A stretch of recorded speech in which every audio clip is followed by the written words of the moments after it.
Hello বন্ধুরা, সবাই কেমন আছেন? আশা করি সবাই খুব ভালো আছেন। তো মনসা পুজোর দিন আমাদের এখানে কেমন সাজানো হয়েছিল, পুজোর দিন আমি দেখাতে পারিনি কারণ প্রচণ্ড ভিড় থাকে। তো আজকে পুজোর পরের দিন একটু ফাঁকা আছে, তো চলুন আপনাদেরকে দেখাই। আর পুজোটা কতটা দূরত্বর মধ্যে সেটাও আপনাদেরকে দেখাই। দেখুন ওই যে অরেঞ্জ পতাকাটা আছে সেইটা হচ্ছে আমার বাড়ি।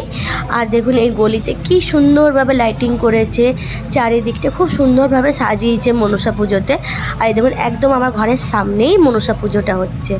তো কালকে প্রচণ্ড ভিড় ছিল বলে আমি ভিডিও করিনি, আজকেও ভিড় আছে, এটা নয় যে ভিড় নেই।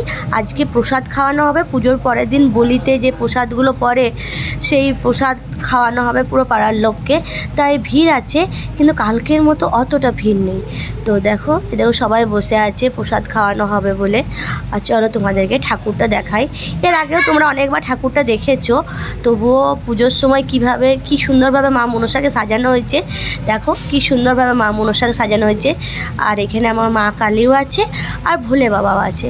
এই মন্দিরটা আমার ঘরের একদম সামনে। আর দেখো সব মেয়েরা কত সুন্দর পুজোতে নাচ গান করছে, সবাই খুব মজা করছে। আর চলো তো দেখো এখানে ভোগ খাওয়ানো হবে, প্রসাদ খাওয়ানো হবে, তাই টেবিল চেয়ার পাতা আছে।